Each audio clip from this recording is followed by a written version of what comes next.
जय श्री कृष्ण मित्रों, श्री शक्तिश्वरोजी में आपका स्वागत है। आज हम आपको आयु निर्णय करना सिखाएंगे। आयु निर्णय करने के लिए और आयु गणना करने के लिए ये आपकी दूसरी वीडियो है।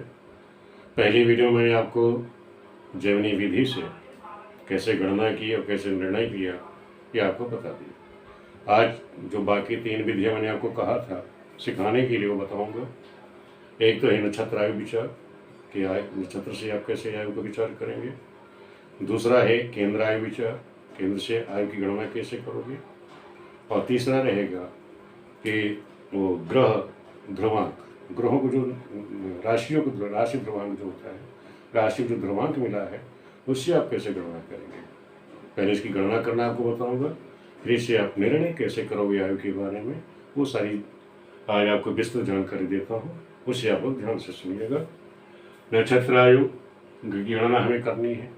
नक्षत्र आयु गणना के लिए आप कैसे क्या करोगे, उसके लिए हमें चाहिए भोग और भयात। तो भोग भयात निकालने के लिए आप लोगों को भयात भोग निकालना तो सिखा ही रखा है, कैसे निकालते हैं। अगर आप वैसे नहीं निकलते तो आप डायरेक्ट भी निकाल सकते हो। आपके पास चंद्र स्पष्ट होता है, जब ग्रह स्पष्ट करते चाहे कंप्यूटर की कुंडली हो, चंद्र स्पष्ट आप लीजिए। चंद्र स्पष्ट को आप कला में बदल दीजिए। जैसे हमने कुंडली ली थी 13 जनवरी 69 रात 9:35 की मेरठ की है, ये मेरी ही कुंडली है। तो चंद्र स्पष्ट इसका है 6 राशि और 26 कला और 43 कला और 46 विकला, यानी 26 अवस्था। तो इसको हमें क्या करना है, पहले हम इसको कला बनाएंगे। तो क्या करेंगे, 6 गुणे 30 कर दीजिए। 6 राशि को 30 गुणा कर दो तो ये अंश बन जाएंगे, उसमें आप 26 जोड़ दीजिए। तो आप पहले समझ लीजिए कि 6 गुणे 30 यानी 180 हो गया। 180 में हमने 26 जोड़ दिए, यानी 206 अंश हो गया। अब इस 206 अंश को हम क्या करेंगे, 60 से गुणा कर देंगे। 206 को 60 से हमने गुणा कर दिया तो 12,360 हो गया। उसमें हमने 47 जोड़ दिया तो 12,407 ये बन के आ गया। हमको क्या करना, हम जानते हैं चंद्रमा जो है उसकी गति जो है 800 कला होती है 24 घंटे की, जो मानक है। तो उससे हम इसको भाग कर देंगे। 800 से हमने 12,407 को भाग किया। ये भाग करने का तरीका है, जब भाग किया यानी 1240 में तो एक बार गया तो 1240 में से 800 निकल गया तो 440 बचेगा आपका। 7 आप उतार लेंगे तो 4407 हो जाएगा। और 4407 में जब पहाड़ा पड़ेंगे 800 का तो 5 बार जाएगा तो 8 पंजे 40 नहीं 4000 हो गया। अब 4407 में से आपके 4000 निकल जाएंगे तो 407 होगा। ये जो 407 इसको पुनः आप 60 से गुणा कर दीजिए। 60 से गुणा करके फिर 800 से आप भाग कर दीजिएगा। तो जब हम गुणा करते हैं तो आपका मान आ जाएगा 24,420। और जब आप 800 से भाग करेंगे वो 30 बार आपका जाएगा। आप लोग कैलकुलेट कर लीजिएगा। तो ये 15-30 यानी 15 ये घटी है तो ये 30 क्या बनेगा, कला घटी पर। 15 घटी ये 30 पर। ये क्या बनता है, मान क्या निकल के, उपलब्धि क्या निकल के आएगी, इसको कहते हैं भयात। जब आप इस तरह से भाग करेंगे तो जो मान निकलेगा वो भयात हमारा निकल के आएगा। और भयात से हमें भोग्य निकालना है तो 60 में से आप भयात घटा दीजिए। भोग्य निकालने के लिए क्या करेंगे, 60 माइनस भयात, ये सूत्र आप लोग याद रखिएगा। तो 60 में से भयात निकल गई 15-30, तो 15-30 निकालेंगे तो मान बचेगा 44-30। ये 44-30 आपका भोग्य आ गया। अब हमें गणना करनी है, क्या निकालना है हमको। ये तो हो गया, हमने भयात निकाल लिया और भोग्य निकाल लिया। हमें निकालना है नक्षत्र आयु गणना करनी है। नक्षत्र आयु गणना के लिए सूत्र है कि जो हमारा भोग्य मान ये निकल के आया है घटी पर, इसको पहले आप 4 से गुणा करेंगे। भोग्य पद क्या है, ये जो भोग्य आया आपका घटी पद में, जैसे 44-30 है तो आप कोशिश ये भी कर सकते हैं कि जैसे 44-30 है तो इसमें करीब 45 भी कर सकते हो, नहीं तो केवल घटी पल ही जो घटी है केवल आप उसको ले लीजिए, जो पल का है उसको आप छोड़ सकते हैं। घटी को आपने 4 से गुणा कर दिया, घटी को 4 से गुणा कर दीजिए तो 176 गुणनफल आपका आ जाएगा। और जो गुणनफल आपका आएगा भोग्य का, उसको आप 3 से भाग कर दीजिए। 176 को आपसे 3 से भाग किया तो ये हो गया 58 वर्ष। इसे कहते हैं लब्धि आयु। जो हमारी लब्धि आयु निकलेगी भाग करने पे, इसे लब्धि आयु हमारा 58 वर्ष निकला, क्योंकि 3 से हमने क्षेत्र को भाग किया। तो 3 बचे 15, 2 और 6 बचा 26 हो जाएगा। 26 में जब 3 से भाग करेंगे 8 3 24, 2 बच जाएगा। लेकिन 58 वर्ष की किया है लगभग, ये हमारी लब्धि आयु बची। अब जो लब्धि आयु है उसमें आप 40 जोड़ दीजिए, यानी मध्यम आयु जो होती है उसको जोड़ दिया जाता है, अल्पायु को जोड़ा जाता है। तो 58 + 40, तो ये 98 वर्ष स्पष्ट आयु, इसको कहते हैं स्पष्ट आयु। कितनी निकली हमारी? 98 वर्ष। ये तो हो गया भोग के अनुसार। अब इसका हमने भयात भी निकाला हुआ है। भयात कितना है? 15-30। 15-30 में मैंने कहा था कि जो पल है उसको आप छोड़ सकते हैं। तो 15 घटी जो है, 15 घटी को आप 4 से पहले गुणा करेंगे, तो 15 चौको 60। जो 60 आया इसको आप 3 से भाग कर दीजिए, तो ये 3 वर्ष, ये 3 20 वर्ष हो जाएंगे। इसे कल्पित कहते हैं, लब्ध आयु होता है। ये जो लब्ध आयु है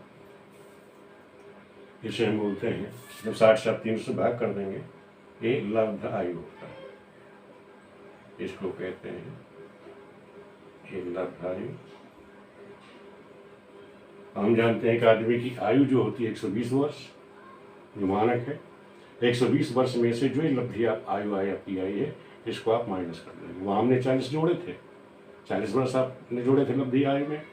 यहाँ लब्धि आयु क्या है? 120 में से उसको आप माइनस कर देंगे भयात वाले में।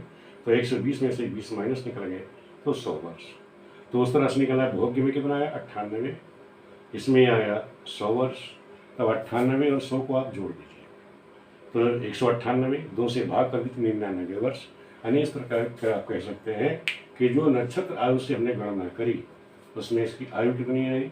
99 वर्ष। तो 99 वर्ष तो ये हो गया इस तरह से गणना करने पर। अब हमें निकालना है केंद्र आयु। केंद्र आयु आप कैसे निकालोगे? जो भी कुंडली आपकी बनती है, जो आपने कुंडली बनाई है किसी की, उसमें देखिए केंद्र कौन सा होता है? पहला, चौथा, 7वां, 10वां ग्रह, ये केंद्र है। इसमें जो भी राशियां पड़ी हैं उनका आप गणना कर लीजिए, उनको आपस में जोड़ दीजिए। जैसे लग्न में क्या राशि है? 5, चतुर्थ में 8, सप्तम में 11 और दशम भाव में 2। इनको हमने आपस में जोड़ दिया। इनको आपस में जोड़ने से कितना आया? 26, यानी 11 2 13, 13 और 8 21 और 5 26। जो योग आए उसको आप तिगुणा कर दीजिए, 3 गुना कर दीजिए। जो भी योग आपका आता है उसको आप तिगुण कर दीजिए। तो 26 को हमने 3 से गुणा कर दिया, 18 वर्ष, 78 वर्ष। तो इस केंद्र आयु कितनी आ गई? 78 वर्ष। एक चीज लेकिन ध्यान रखना है आप लोगों को, केंद्र आयु निकालते समय अगर 6ठे, 8वें, 12वें घर का स्वामी अगर यहाँ केंद्र में बैठ जाता है, तो जिस राशि में जिस संख्या में बैठेगा उतनी इसमें से आपको माइनस करनी पड़ेगी। मान लो अगर यही अष्टमेश बृहस्पति होता, जैसे बृहस्पति अष्टमेश है, वो यहाँ बैठ जाए, केंद्र में बैठ जाए, तो कितनी संख्या में बैठा? 5 में, तो आपको 78 में से 5 माइनस करने पड़ेंगे। अगर वो कहीं यहाँ बैठ जाए तो 11 राशि है, यहाँ संख्या क्या है? केंद्र में बैठ जाता है, यहाँ 11 संख्या है, तो आपको 78 में से 11 माइनस करनी पड़ेगी। इस चीज़ का आप लोग ध्यान रखेंगे कि अगर 6ठे का, 8वें का, द्वादश भाव का स्वामी अगर इस केंद्र में बैठ जाता है केंद्र आयु गणना के समय, ये ध्यान रखो जिस संख्या राशि वो बैठेगा उतनी आपको यहाँ माइनस करनी पड़ेगी। क्योंकि इस कुंडली में न 6ठे घर का स्वामी यहाँ बैठा हुआ है, न अष्टम भाव का यहाँ स्वामी बैठा है, न द्वादश का स्वामी केंद्र में बैठा है, इसलिए इसकी पूरी की पूरी आयु 78 वर्ष यहाँ लिख दी गई। तो इस तरह से आप केंद्र आयु की गणना करेंगे। केंद्र आयु का सही तरीका है, अंदर जितनी भी राशियाँ बैठी हैं उनके जो अंक हैं उनको आप जोड़ लेंगे, उसको आप तिगुण कर दीजिएगा। अगर उस केंद्र में 6ठे, 8वें, 12वें भाव का स्वामी बैठा है, तो जिस स्वामी की जितनी अंक राशि में बैठा है उतना आप लोग माइनस कर देंगे, तो आपकी केंद्र आयु निकल आएगी। और तीसरा तरीका है राशि ध्रुवांक। अब राशि ध्रुवांक का समझ लीजिए, ये मानसागरी में बहुत अच्छी विधि समझाई गई है। मानसागरी के अनुसार कि हमें राशि ध्रुवांक के अनुसार आयु गणना करना है। तो ये जो ध्रुवांक दिए गए हैं ये सर्वसिद्ध होते हैं। तो मेष राशि को जो ध्रुवांक दिया गया है 10 है, वृष राशि के 6, मिथुन के 20, कर्क के 5, सिंह के 8, कन्या के 2, तुला के 20, वृश्चिक के 6, धनु के 10, मकर के 14, कुंभ के 3 और मीन के 4। ये ध्रुवांक चार्ट आप बना लीजिएगा कि हर राशि का ध्रुवांक अंक ये आ दिया गया है। अब हमको क्या देखना है कि कौन ये हमारी जो 9 की 9 ग्रह बैठी हैं, ये किस राशि में बैठी हैं, उनको क्या ध्रुवांक मिला है, उनका जो टोटल योग होगा उसकी आयु होगी। अब हम देख लेते हैं, ग्रह ले लीजिए और ध्रुवांक जोड़ लीजिए। सूर्य हमारा कहाँ बैठा है? धनु राशि में। अब ये देख लीजिए कि सूर्य बैठा है धनु राशि में, और धनु राशि का ध्रुवांक, ये धनु राशि है, धनु राशि का ध्रुवांक क्या मिला? 10। ये मैंने ध्रुवांक लिख दिए 10। अब चंद्र और मंगल, चंद्र मंगल यहाँ तुला राशि में बैठे हैं, तुला राशि का ध्रुवांक क्या मिला होगा? 20। तो इसलिए हमने चंद्र मंगल को 20-20 ध्रुवांक दे दिए। बुध आपका यहाँ मकर राशि में बैठा हुआ है, मकर राशि का ध्रुवांक कितना है? 14। तो बुध को ध्रुवांक कितना मिला? ये 14। जो उसके बाद बृहस्पति बैठा हुआ कन्या राशि में, कन्या राशि में बृहस्पति, और कन्या राशि में ध्रुवांक कितना मिला? 2।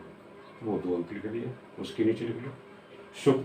शुक्र बैठा है कुंभ राशि में, कुंभ को ध्रुवांक कितना मिला? 3। तो शुक्र के नीचे अपना ध्रुवांक डाल दिया 3। शनि बैठा है मीन राशि में, शनि और राहु दोनों ही मीन राशि में, मीन राशि का ध्रुवांक कितना? 4। तो शनि और राहु को मैं ये 4 अंक ध्रुवांक के दे दिए। केतु बैठा हुआ है कहाँ? बृहस्पति के साथ केतु कन्या राशि में, और कन्या का ध्रुवांक कितना है? तो आपने देखा कि ये सभी ग्रह जो हमारे 9 की 9 ग्रह हैं, इनके ध्रुवांक हमने यहाँ नोट कर लिए।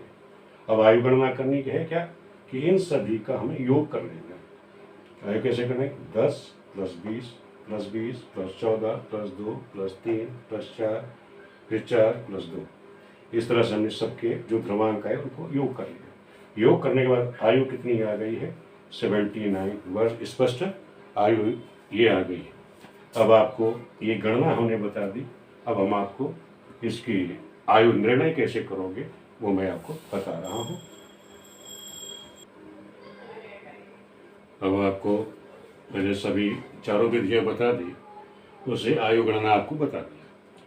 नक्षत्र आयुष्य गणना हमारी आई 99 वर्ष, केंद्र आयुष्य गणना आई 78 वर्ष, राशि ध्रुवांक से जो गणना आई 79 वर्ष, और जेमिनी से हमने निकाला था वो आया था 72 वर्ष।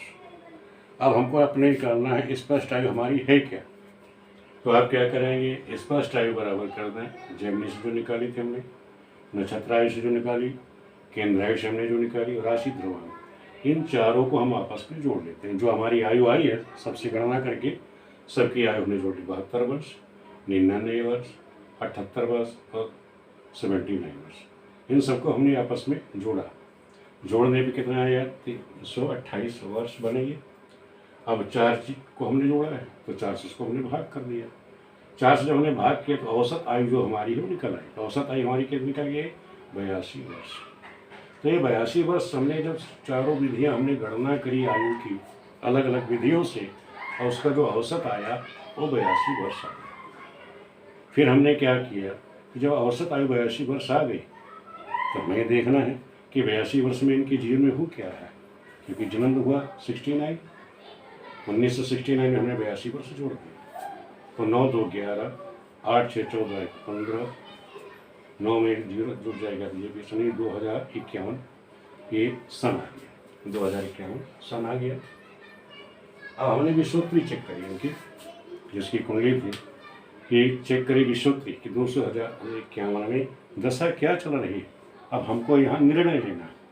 अब आयु निर्णय आप लोग लोगे कैसे? आप समझ लो कि उस समय 2051 में मैंने देखा कि चंद्रमा में शनि चल रहा है। चंद्रमा में शनि, चंद्रमा कारक क्या है? चंद्रमा यहाँ द्वादश का स्वामी है। द्वादश आप जानते हैं किसका स्वामी होता है? द्वादश मोक्ष का कारक। मोक्ष का स्वामी अष्टम से अष्टम बैठा हुआ है। आप फिर देख लीजिए, मोक्ष का जो स्वामी है अष्टम से अष्टम बैठा है, और कोई भी शुभ ग्रह अगर त्रिखंड में बैठेगी 3 6 11 में बैठेगी अशुभ फल ही देगी। तो यहाँ पे चंद्रमा बैठा हुआ है तो ये मोक्ष का कारक है। दूसरा शनि क्या है? आयु भाव में अष्टम ही बैठा हुआ। सबसे बड़ा जो मारक होता है कि ध्यान रखो, शनि सबसे बड़ा प्रबल मारक होता है किसी भी कुंडली में। और यहाँ शनि क्या है? रोग का और मार्ग किस भी है। तो यहाँ शनि अष्टम में बैठा भी है, तो यह प्रबल मारक की भूमिका निभाएगा। तो चंद्रमा में शनि है उस समय, और शनि की क्या है फिर सूर्य।